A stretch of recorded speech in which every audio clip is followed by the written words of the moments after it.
Hi, I'm Cash, and welcome back to Cash Talks Football, where I break down all the goals scored in the Premier League. And today we're doing Luton against Liverpool, other way round, Liverpool are at home. I use my over 20 plus years coaching experience and give you some different insights that you may or may not have heard of from other people online, and especially the idiots in the press. I did hear a referee saying on a TV channel in the UK that Calvin Phillips needs to quit football. Well, yeah, he's having a bad run, mate, but he doesn't need to quit football. He's an England international and he plays for Man City. And this is how bad sports punditry is all over the world. You've got a referee telling a professional player he needs to quit football because he's been sent off, because he's a little bit slowing off the pace, because he's not been playing football. Oh, it's just terrible. So I'm going to talk about Luton here to start on this first goal. Now, I think they were playing Man United. I'd probably look it up, but it's just me, so I don't bother. I think this guy was there last time, and they threw it in this to here, played it back, fired a crossover, it took a rebound, went to the back post. I think they might have been playing Man United, and Onana flapped on the back post. But you can see the same movement is happening here. They clearly work on this from a throw-in, get a throw-in down here, separate a player or two, make space by running short here, bump. As he runs in short, look, goes in there, brings everybody in, runs short. Now we're going to try to play it to this guy here. Can we do that? Can we play it to that guy there? Yep, look, you see he hasn't moved. He hasn't been suckered into the ball, and he's just holding the centre-back back in his place. So we've pulled in all the players to where the ball is. Now we play it out to where we are, and does he have the strength to hold him off and keep the centre-back at bay? And that's all he really needs to be doing there, just holding him off, and he's doing it. Now, here's the other quality thing.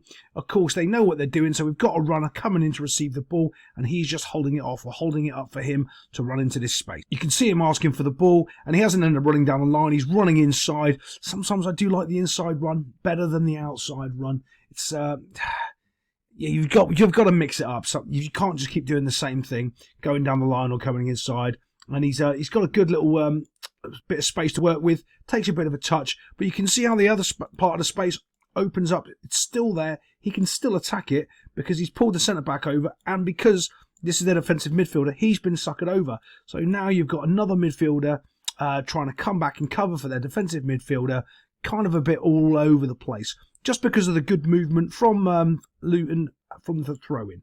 Now we're looking here at the back post. I think this is almost like carbon copy for what happened. I think it was against they played against United. They fired the shot in. The keeper made a mistake, or somebody got a touch. Here the keeper's made a save. Maybe should have done a bit better. Maybe should have held on to it there. But the shot was quite powerful coming in, falling over to the back post. And last time the keeper was coming out flapping. This time there's nobody there. It's an easy tap in on the back post. It's quite shocking, really, that this guy's been able to stay unmarked. And look, Virgil van Dijk, again, the most overrated Premier League defender, manages to leave his man unmarked at the same time, which is pretty shocking, really, all things considered, when the ball's coming in.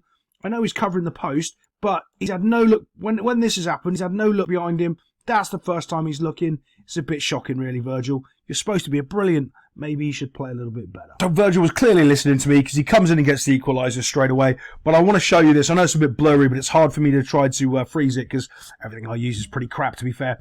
When Virgil's running through here, watch, there's a player marking him.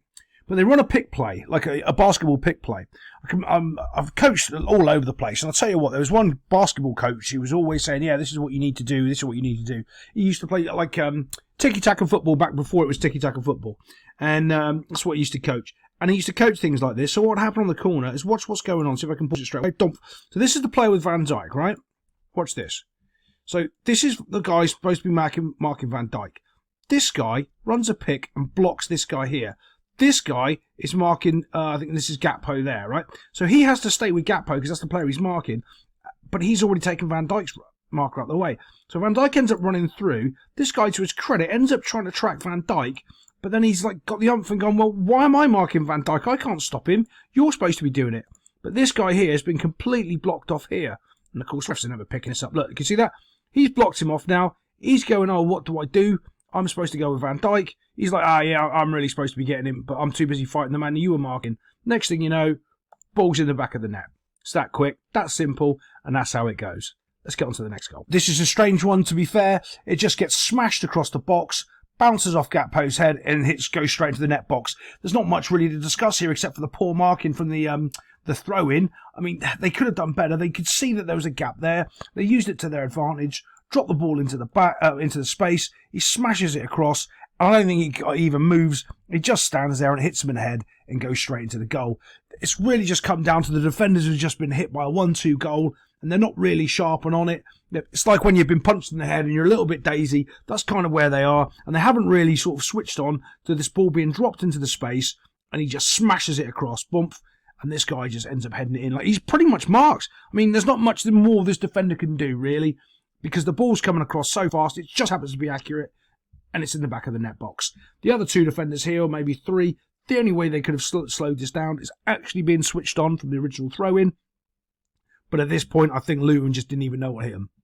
Here we go. This is what's bothering me. That's better angle. Right, so you can see here, 1v1 there. This guy isn't switched on. This guy is. Look, he knows what's going on. Bosh, he's trying to get him behind, trying to, defend here. But this guy is absolutely no idea that this ball's getting played in here. He's just kind of, doubling up, marking the thrower. What's he doing? And he's just switched off for that microsecond. And as he does, look, it's too late. The ball's already gone in behind him. And it's already gone to McAllister, and he smashed it across. The fact that this guy's that close, and he doesn't read that pass is coming in there, bit concerning. Now, unfortunately, I don't have the whole clip of this because it's not on the highlights, but Liverpool win the ball in the midfield area just because the guy on the ball for Luton is just doing a poor job. He's just taking a little bit too much time on the ball and instantly gets punished. Now, also, I want to give this Luton defender some credit because I watched, probably all of this game. Well, no, not all of it. I never watch a full game. And this guy here pretty much had Diaz in his pocket the whole game. But there was one condition with that. He didn't have this separation of space. He was close and he was able to basically be stronger and more physical and match him for pace. But now this is a different situation where Diaz has dropped off, picked the ball up, and he's able to run at him. It's legitimately the first time in the game where Diaz has got space left and right and space to run at him. And he gets completely and utterly exposed. And so there's also this funny thing in football where if players constantly beating you and beating you, or you're beating them, you get relaxed and confident, and then all of a sudden it switches and you have to try hard again. But look how easy Diaz leaves this guy for dead. Watch. Bump, dump. He fakes it on the right, moves it to his left, and smashes it into the net box. Absolutely smashes it. If you heard me telling you about doing those techniques, you're just moving the ball from your left foot to your right foot, feet shuffles, sitting there when you're on your desk or doing that under your, whatever. That's exactly what he's just done. Moved it from his right foot to his left foot and passed it into the corner instead of trying to smash it into the corner because he hasn't hit the target all day. Oh, we do have it. Fantastic. I want to show you this other shot. Right, so watch this. When this guy's got the ball, right, he's got the ball. This clown can see he's free and he somehow thinks he's playing like FIFA where he can pass the ball over and then get it to that guy there. This is a shocking pass, right? Absolute shocking. Watch what happens. As the ball comes, there he goes, going to play it. They're all squeezed up. All he needs to do right now, 1, 2, 3, 4, 5, 6, 7 Liverpool players, smash this down the line. All you want to be doing is playing that ball down the line. Why? Because it's the safest place from this position. Now, here's the difference. If he, instead of being here, is here, and he plays that, it's acceptable because what will happen is he'll have time to leave his position, come over here, and cover his mistake. Here, he's too close to the goal, he can't get to cover his mistake, and there's all sorts of problems. Watch this. He smashes this ball, and look at it. It's just a looping ball, begging for someone to attack it, begging for Liverpool to come in and win that ball. So when the ball comes down, there he goes, wins that, simple as you can, and that's the race that we're looking at. That's why that was so easy to do. Just because you couldn't be bothered to play the ball down the line, you thought, I don't know what you were thinking. And not only that, it was the type of ball. If he had driven, it was a driven pass, right? So if he actually hit the right, because he can play that pass, right? If he instead of looping the ball, if he drives it and puts it into the space for the player to run onto, absolutely fine. He can attack down that side. But he doesn't choose that technique, and he also chooses the wrong place to pass it, and completely ruins it for his team. Just like the other midfielder was a bit sort of lackadaisical getting to that pass, and I blame the pass more than the player, to be honest. I was blaming the player originally until I saw it back, and yeah. But now if you watch this, you've got Andy Robinson's on the field. He's running to close down this wee chap in midfield here. As he's running, shuffled the ball, but look how lazy he is. Look how slow he is. Right, I know he's 3-1 down, and he's whatever, but he's holding on to the ball way too long. Now he goes to make a pass. All of a sudden, he doesn't have the ball anymore. And now they're in trouble again. From that situation, you can see what's about to happen immediately. The ball's played in. He's calling for it. He's on the run, getting in behind again. On he goes. And Liverpool really don't have that much pace without Nunez and Salah.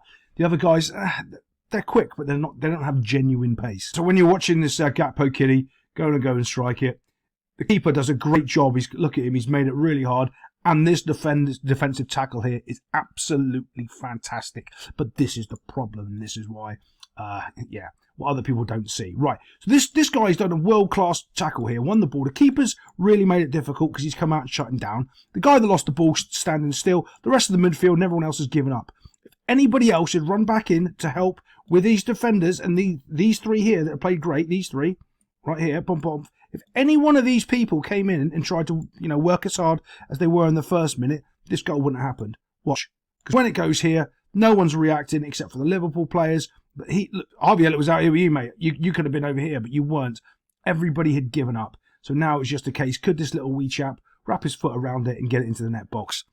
And he can. You're dreaming for little goals like that. Bosh, and it goes straight into the net box. Gets himself a goal. Looks like Luton kind of gave up there, but I'll be fair, I think they gave Liverpool a run for their money, and they had them a bit scared there. Klopp was yelling and screaming again like he always does, but I'm kind of hoping Luton stay up because I kind of like the way they pass the ball around a bit, even though they make some dumb mistakes. I'll see you next time on Cash Yells at Footballers.